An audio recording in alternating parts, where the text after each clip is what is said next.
Well, my name is Peter Marvin. I am a marriage and family therapist, and I'm the clinical director at our residential site in Embark, Tennessee. Autism is considered to be a neurocognitive disorder according to the DSM, and it's a disorder that presents with two deficits in our clients. One is in aspects of their social communication and their interactions with others, and this would be across different domains. So they would have problems both at home and at school with friends and family and within the community. This is pervasive. The other aspect of autism is that it has a context of restricted or repetitive behavioral patterns or interests or activities. So this isn't just someone who is just interested in something. This is different than OCD. This is something that becomes pervasive where it stops you from doing other activities. The combination with the social deficits presents a lot of difficulty for a person to be able to understand and interact normally with all the people around them. And with autism, it's also considered to be a spectrum disorder. So you have a range of where sometimes there are people that may be on the spectrum and you may not quite know it. You may not realize it. As they're growing up, they learn how to compensate with it, to people that are very severe and profound that might have issues with where they can't really speak or interact with people, or they don't have the ability to speak. So they need a much higher degree of supports. With autism, we look at it as a level system of 3 different levels. And the levels, a lot of times people will focus on what someone can or can't do. So level 3, which is the highest, that usually is nonverbal. But a better way to look at it is what's the support that people need. Level 1, a lot of times there's not needed for lifelong support. Someone can learn to be able to cope. Level 2, you will need some lifelong supports, but can lead a fairly typical life. But level 3 requires a significant amount of supports, and oftentimes people will even through adulthood, will remain with their family, primary caregivers, or will end up needing some type of intervention from professionals, and that would be a lifelong commitment. There's 2 ways to think about this. There's stuff that tends to be typically alongside with autism, and then there's stuff that happens, maybe the residual effects of autism. So one thing that we see, because it's stuff that's affecting that neurodevelopment piece, it's very common to see ADHD, attention deficit hyperactivity disorder. So a lot of times it can get confusing for people of what is going on. Is this more of the spectrum of autism, or is this ADHD that's causing deficits? Other things that we also see is stuff with anxiety and depression comes along with it. Now, when someone is struggling socially as they become teenagers, because the teenage years are super fun and puberty is great. I mean, we all suffered to a degree, but when you're also having these social deficits and become more aware of that, you become more self-aware, it becomes more of what we call like a situational or environmental depression. So we oftentimes see stuff like persistent depressive disorder starts to enter itself because someone's having a difficulty navigating the world. And that also leads to increased anxiety. So it's not necessarily a chicken or the egg with those things. There are times where you see them both at the same time, but sometimes it's the results of not understanding how the mind's working and how to navigate that. And that's oftentimes what we see at Embark is families and children don't know how to navigate or understand how to function in the world with autism. And that leads to problems, that leads to hopelessness, which leads to self-injurious behaviors or suicidality.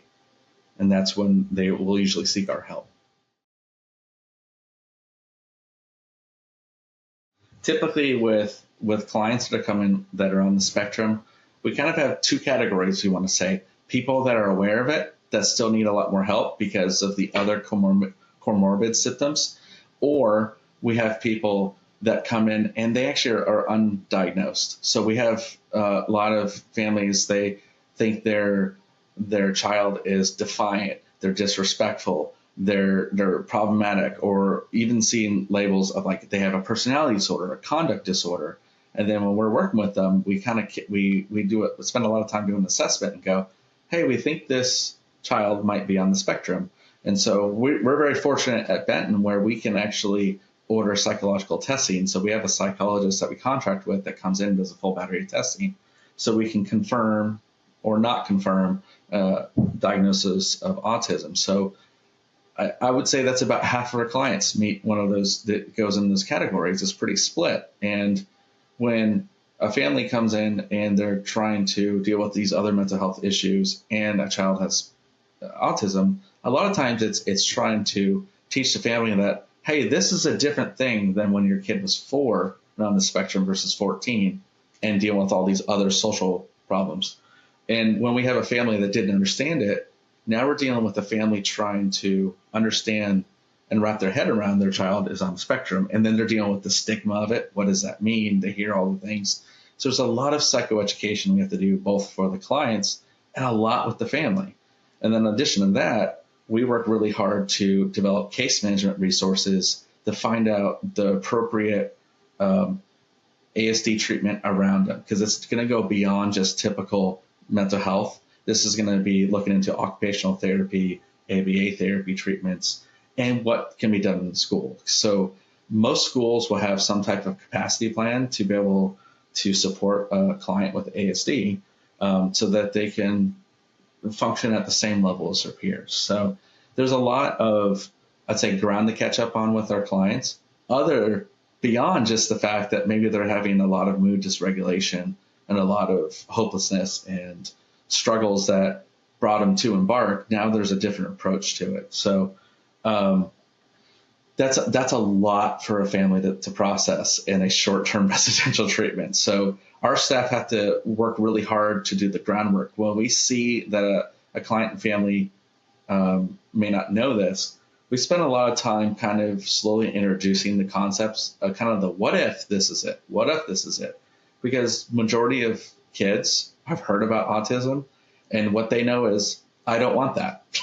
And so when you say, hey, you have certain criteria, you are doing these things, and it might explain why this is difficult. It might explain why actually you do some things rather well. You can have a focus that no one else understands. You have a gift too. So we look at it as two things. We look at both what are the things that actually makes your brain work great, and what are the things that may be a deficit. And so when kids realize that we are there unconditionally supporting them and trying to teach them how to use this tool, they tend to accept that better. I would say it's easier to get the kids on board than sometimes the parents, because parents will feel a lot of grief. They'll feel bad that they didn't catch it. There's a lot that goes along that for parents. But so we try to do a lot of groundwork before we get the results of testing. Most of the time, our staff, our therapists have been trained to be able to kind of see the identifiers of autism and then make that referral for the testing. So we kind of know it's coming.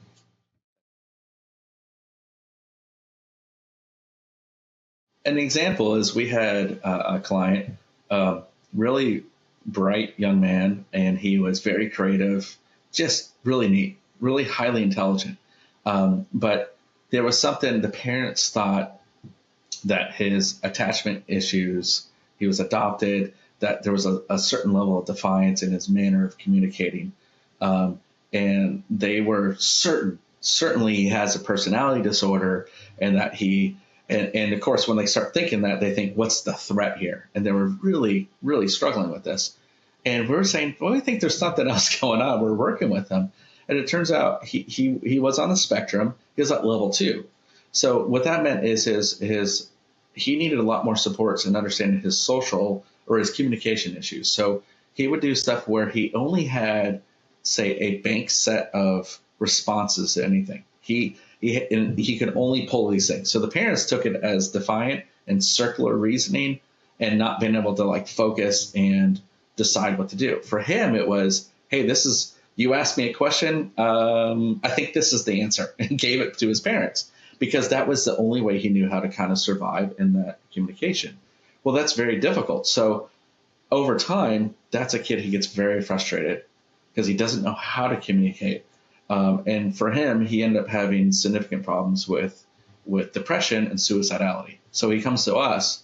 So the parents are like, hey, my kid's suicidal, but we think it's a show and he's just over the top. And we're like, hey, actually, no. Imagine what it'd be like if you were in the world. And, we would say stuff like, imagine if you only had a set list of questions to respond, or maybe you could only use, I say to people, imagine if you could only use 20 letters out of the 26 letter alphabet. How hard would it be to communicate? They're like, that would be impossible. You'd be so frustrated. And then once we say that, the parents are like, oh my gosh, he's always pausing.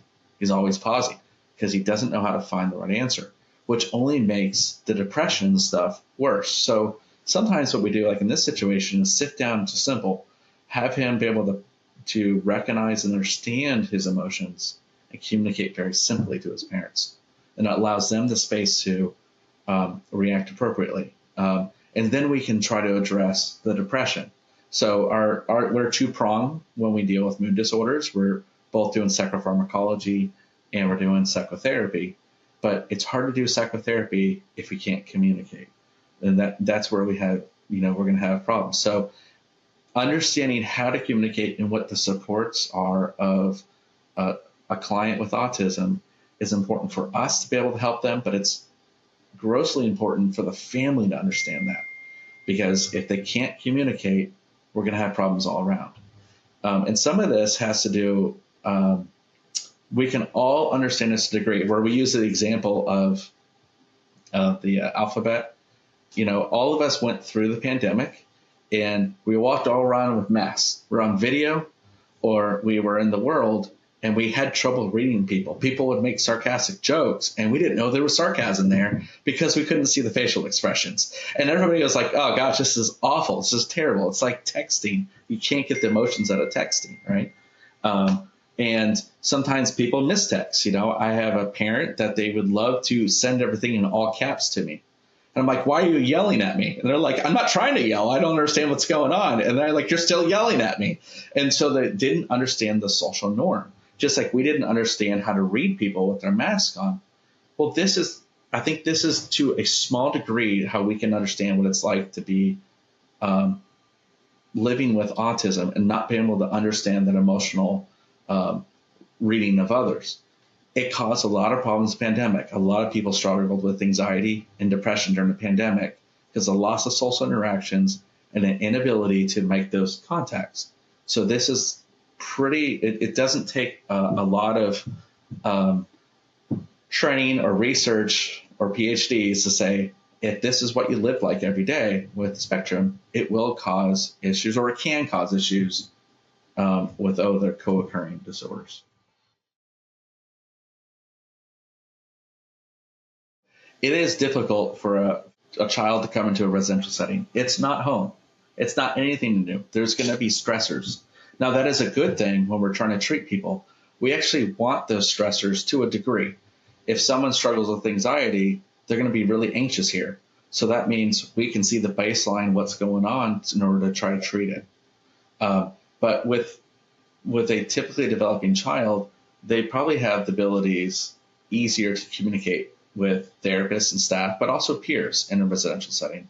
When someone is struggling with ASD and not knowing how to navigate, they don't know how to communicate. So what we have to be very mindful of as staff is recognizing that some of the behaviors that we're seeing is their anxiety elevated more than a typical developing child. So one way to think about how it's like to function with ASD is I always tell families and kids, and when I say this, it's wild how the parents will go, oh, that makes sense right away. And the kids will look at me like, maybe it's a context of people don't remember a time when Apple did their own thing. You had your Apple operating system, and it's great. It's simple. It's very efficient. It makes sense. But it never communicated with PC. So it's Apple versus PC.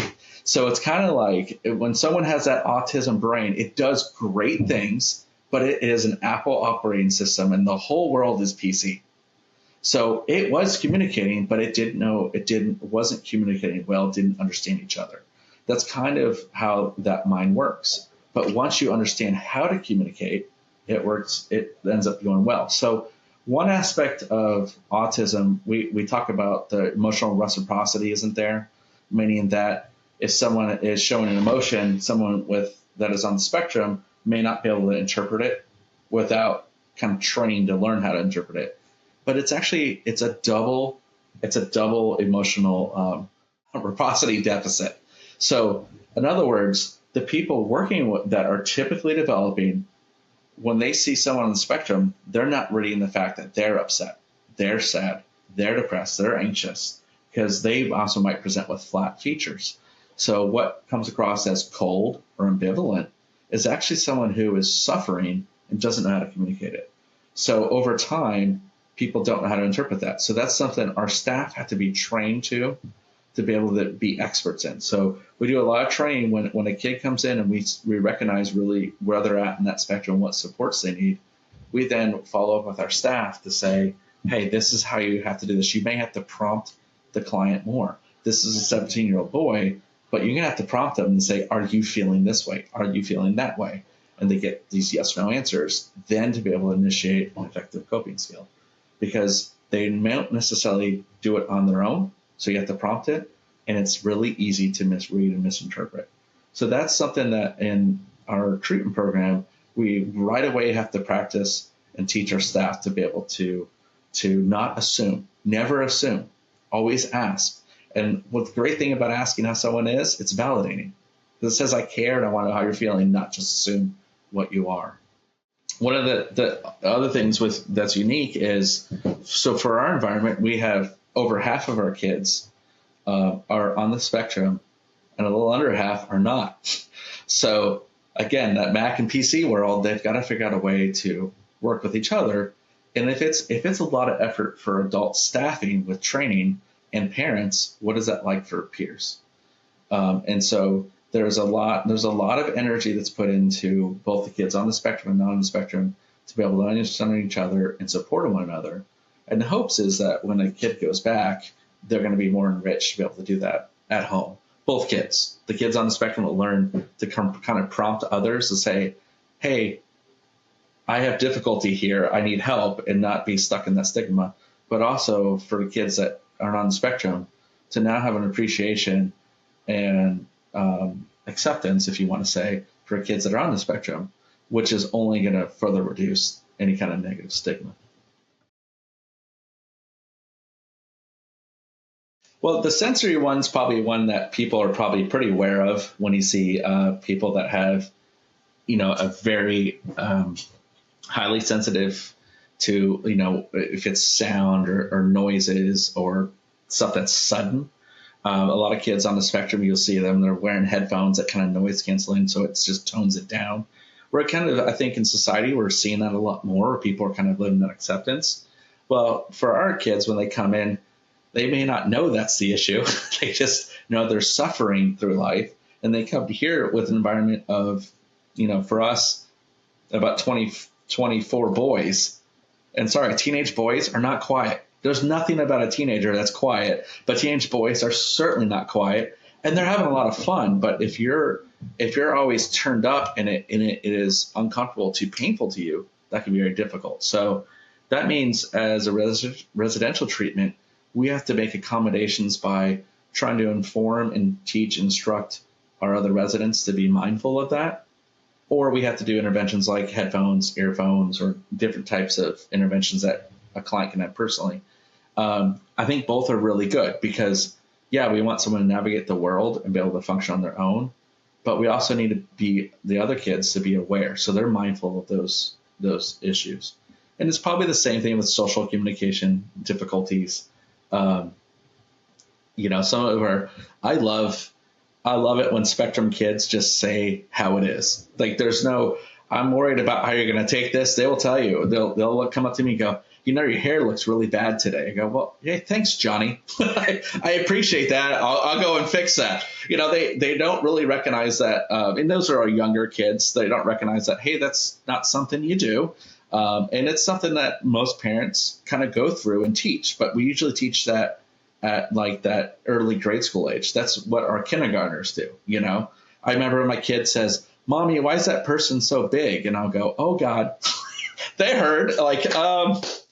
Well, I am too, and I love food. I don't know what to tell you. It's like we don't say that out loud. Or you might think it, and it could be true, but there are certain etiquettes. But sometimes with on the spectrum, they haven't kind of learned that, or they're just like, well, it's true. So what's the problem? And so we have to kind of teach that, but also teach other people to be able to accept that, build an acceptance that, like, well, that is the truth. So I think that's important, and it's actually something that when we talk about treatment of that, part of that treatment is looking at it as a double-edged sword. I love having staff that work with me that tell me the cold, hard truth.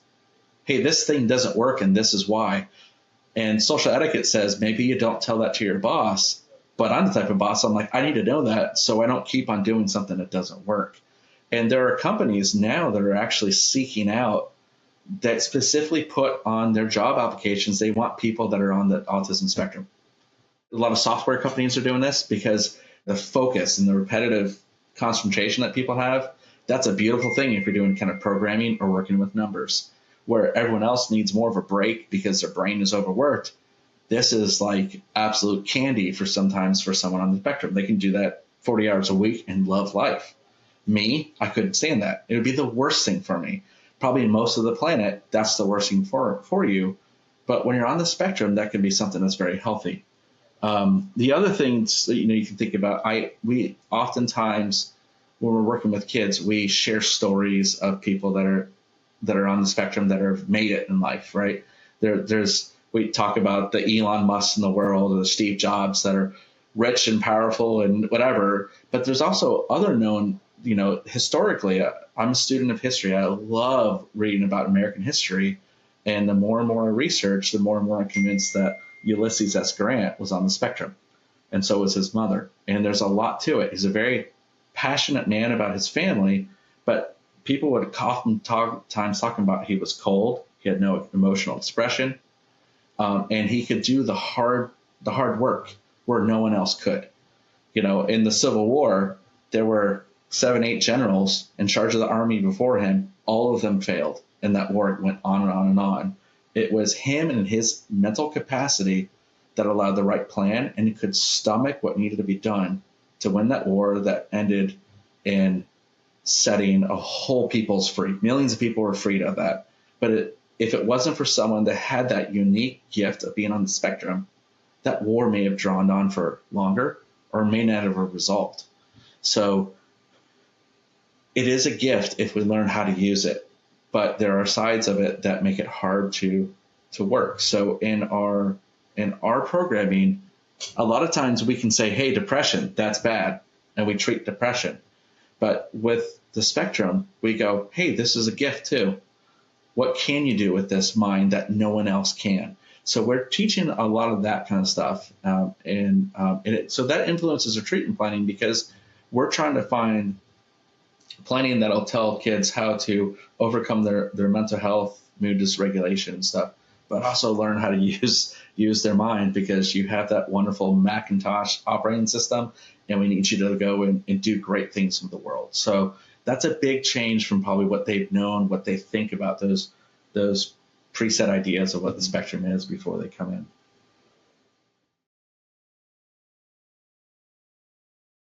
My background, I had worked in California for about 14 years, and I had worked in really short-term, intensive-based residential treatment where we worked with runaway kids that were human trafficked, to try and prevent kids that go in the system, 2 to 4 week program. I also worked long-term and then short-term in California, which meant 6 months. And then I also worked for Health and Human Services in California, where we would interface with a lot of different residential programs in California and ones outside of the state. And there wasn't a significant presence of kids on the spectrum in these residential programs. So, we look at stuff like in 2020, the CDC reported that approximately 1 in 54 children in the United States was on the spectrum, which is like 176% increase from 2000, where it was 1 in 150. This is a big thing. There's a big change over the last 25 years of the prevalence of autism. In 2012 or 2013, when the new DSM-5 came out and they reclassified autism, where it used to be you had Asperger's syndrome, you had autism, you had Rett's, they kind of combined them in the spectrum. It actually made it harder to diagnose, meaning that a lot of people that may have fell in that category no longer did. So, because there's been a lot saying, well, it's all under one umbrella, so there's more kids that are being diagnosed. It's actually the opposite. It's actually a little bit more specified to diagnose, yet we're seeing such a significant increase. I mean, to the point where last month, the current president did a joint session of Congress and said, this is a problem, called out the Health and Human Services Secretary to start look at what is the cause, what's going on, develop a solution as a nation. That doesn't happen very often in American history. There's not a lot of times where an illness or a disease or however you want, or disorder gets elevated to that level. We did that with polio, and we eradicated polio. We did that with influenza in 1919, and we all see what happened. There are very few times where that becomes a center stage. This is becoming a center stage today because it is something that we're seeing a higher prevalence. And for a lot of it, people don't know exactly why it's happening. So when I worked residential several years ago, before I came to Embark, like I said, there wasn't many kids coming in on the spectrum. Post-COVID, post-pandemic, we've seen a higher rate of kids coming in. When someone is on the spectrum, they relate differently. They communicate differently. Their social interactions are different, but they still grow up with their peers. And a lot of times, the deficits they can learn to accommodate. When kids were taken away from school for 2 years and taken away from that social contact and then went back with a mask, it was hard on everybody. It was hard on the typically developing kids. But imagine what that'd be like for someone on the spectrum. So we're seeing an increase of co-occurring mental disorders with the spectrum that we just didn't see 5 years ago. They just weren't coming to residential. But now the danger to self, someone on the spectrum is 3 times more likely than someone without to commit suicide or to be involved in self-injurious behaviors. This is significant. Goes beyond just the other co-occurring disorders. ASD is a contributing factor to make things worse, given what we all collectively went through under the pandemic. So that becomes really big of how we approach. So where I said there wasn't many kids on the spectrum in treatment for residential was true. And so when you look up and you can Google search residential treatment, autism, mental health, you're not going to find much. You look up that manual, you're not going to find it. There's a lot of stuff that just is not there. You can find a lot of support and advocacy for autism, which is a wonderful thing. But what we do in residential is very difficult. So what we are doing here in Embark and in Benton is we're looking at some of the great thinkers that work with kids with developmental disorders and on spectrum. So we're looking at the work of Bruce Perry and Karen Purvis, and we're trying to combine them to put into our daily plan. So right now, our entire clinical team is actually structuring our approach for kids on the spectrum. So what we do is we have kind of I guess you could say a guideline that we follow to try to look at common needs or deficits for kids on the spectrum. And so what we're going to do is try to set up like a sense of normalcy through establishing safety and trust, which is common in Karen Purvis's work. It's very important with the spectrum. So we work with kids to be able to say, this is what our daily life looks like here. This is what you can expect, and we're going to stick to it. Because a lot of the stress that our kids will get under on the spectrum is they don't know what's going to happen. This is all new. And they're under a lot of stress. And that can be very hard for a rigid thinking person. So we want to say, hey, our breakfast is at 8 and right at 9 is our group. And we got to stick to that schedule. And so we start doing stuff like that so we can work on that trust factor, which is going to help the therapeutic trust to work on the other issues that are going on. Now, eventually in our treatment, we also then, so that's what we do as far as the residential structure at the beginning. The therapist does the same thing. Ask what the kids' expectations are, what their needs are. They establish that. And they start investigating with the family the same thing. What kind of stuff do you do at home to have consistency, or is there a lot of inconsistency? most families, it's inconsistent because they're thinking, well, my 15-year-old should be able to go with the flow. Well, they can't. So we work a lot. So we try to do like a pattern where we do things at the same time. What we do in therapy and residential treatment, and then also with the family, is in alignment with each other. So the conversations are the same. And once we learn how to do that, we eventually then try to say, how do we go outside of that safely? So we teach a kid to be able to break away from the expectations in the schedule for that rigid thinking and be able to cope with that. And then be able to teach the parents how to support that rather than being in that position where they feel like they're blaming and shaming, and then you have that dynamic of why they came. So we do stuff like that where we're going to establish that kind of stuff at the beginning. We're going to look at like sensory sensitivity and awareness. We're going to kind of like check on where a kid is. And again, how does that affect the family education, therapy, and residential? Do the kids need accommodations? And then we spend a lot of time doing like psychoeducation, both with the kid and their parents, to try to teach them what they're doing. And the next thing we're going to work at is that communication and emotional support. So teaching people how to communicate well on the spectrum in order to enhance their therapy, to be able to express what they're going through, to try to overcome their anxiety and their mood dysregulation. But also, how does that communication need to be looked at and enhanced to improve their family dynamics? Because family involvement is a huge aspect of what we do at Embark. And if we can't communicate to one another, what's the point? We're not going to be able to change that dynamic. So we have to spend time both teaching the family how to communicate to their child and to be able to interpret them, to ask those questions, and for our client to be able to start to feel safe to communicate. So that's why we do, let's say, that building that trust, the structures, and then understand the sensory, what their needs are, psychoeducation, and then that communication stuff is really important.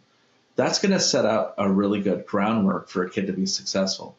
And then as they're starting to do that, most of our kids and families start to get a little bit more curious about, because of where they're at as teenagers, they can handle more complex issues. They're going to want to know more about the neurodevelopmental part. What do they need? What does this look like for the future? So that next step that we're going to do, if we get there, is to spend time kind of teaching and preparing them for the future with this, where I said, hey, you can be whatever you want. This is not something that's a curse. It can be a blessing, but we have to reframe what our thinking is. So that would be the next step that we do with the spectrum.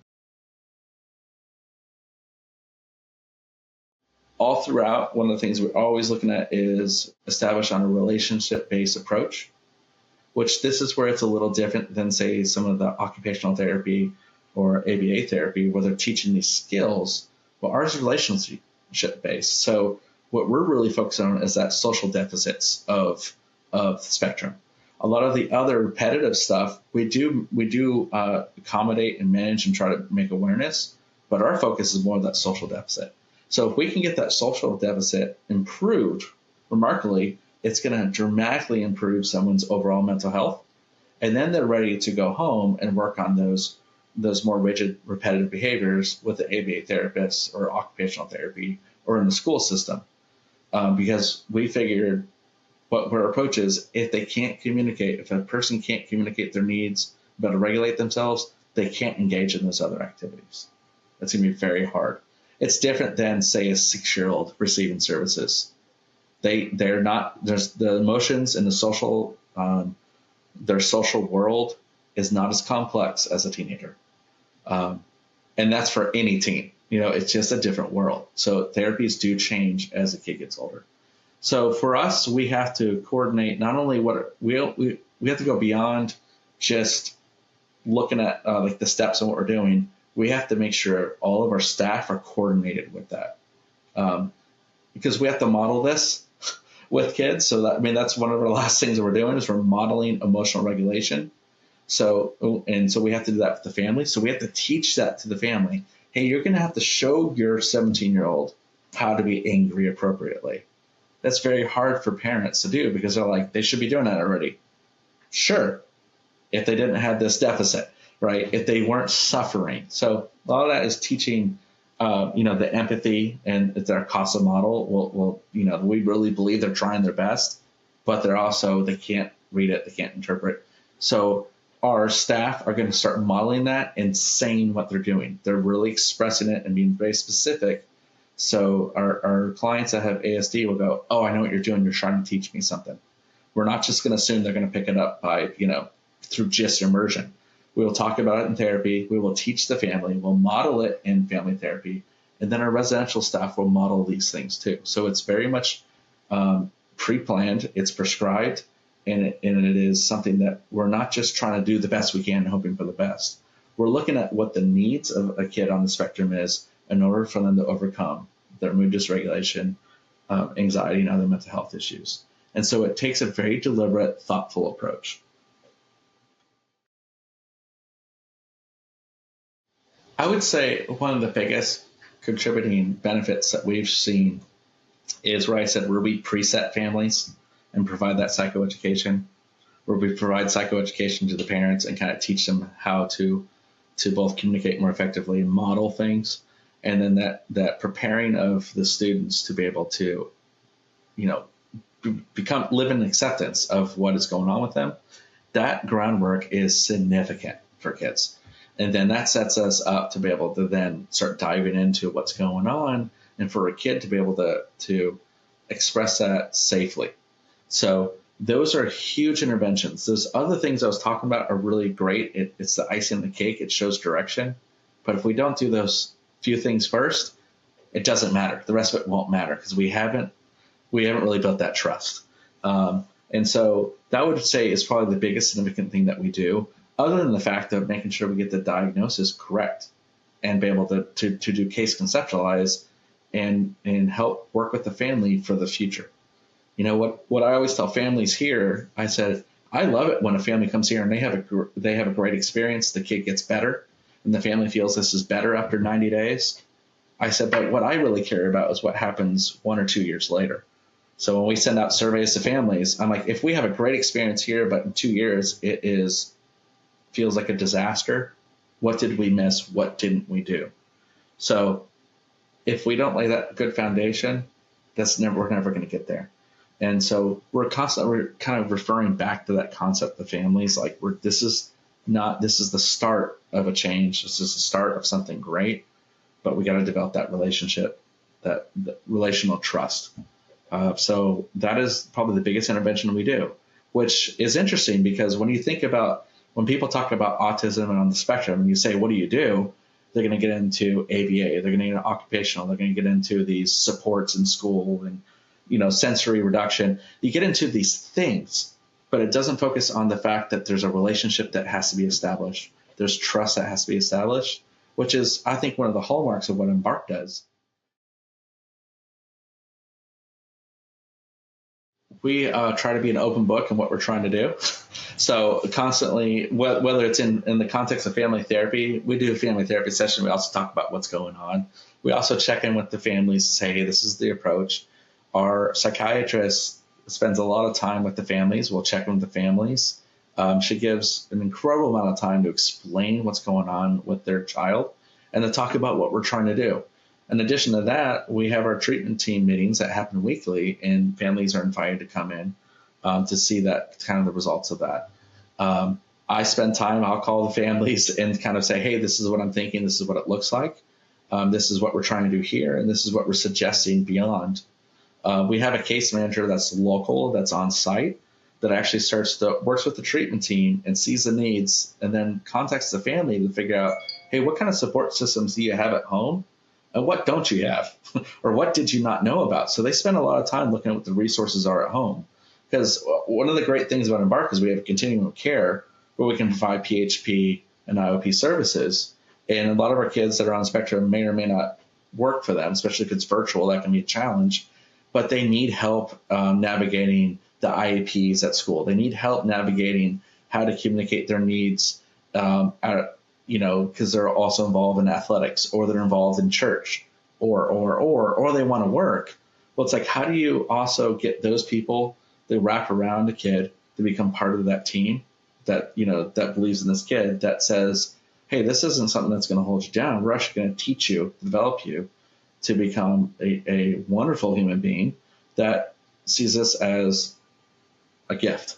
So that takes a lot of work. So we have to involve the family through that whole process. So one of the things that we have families will say, oh, man, great work, the therapy was good and stuff. And they'll talk about that case management piece was huge for them because now they have the resources at home.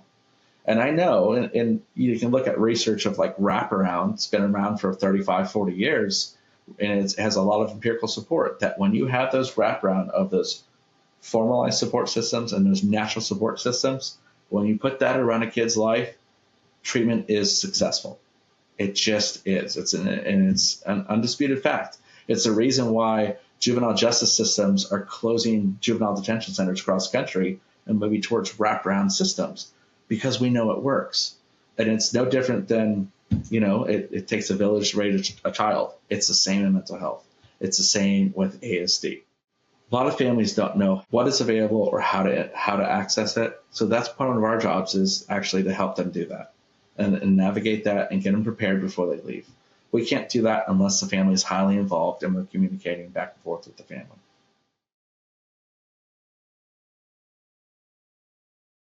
What we see is when kids come in, the different outcomes measures will show a lot of anxiety, a lot of depression, and they can answer it on surveys, but an inability to be able to communicate it to people.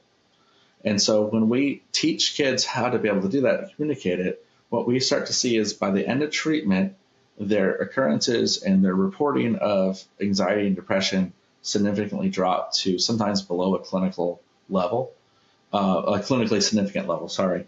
And so we were going to credit that, not just the fact that it just magically happens when we're here, but it's our fully integrated approach with therapy and residential to be able to teach a kid how to communicate that. Again, it's that relational model. It's that learning how to communicate to someone on the spectrum and teaching someone on the spectrum to communicate. So those models are what will have a big aspect because that's going to improve their overall social functioning, which is one of the two markers of what we look at on the spectrum that qualifies someone on the spectrum. So we're going to teach people how to make it a chronic condition, not an acute condition.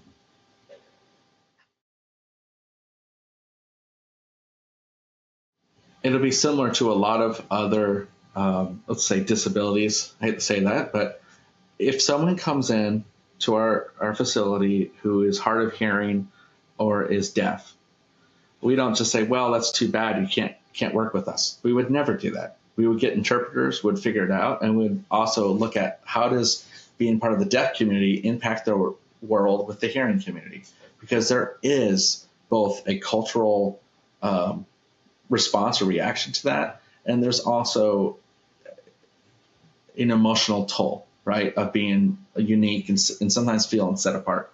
We would never question that and say, well, we can't do this, or they can only go to a deaf program. We wouldn't do that. We would say, we're a mental health treatment and someone is also deaf. I think autism is very similar.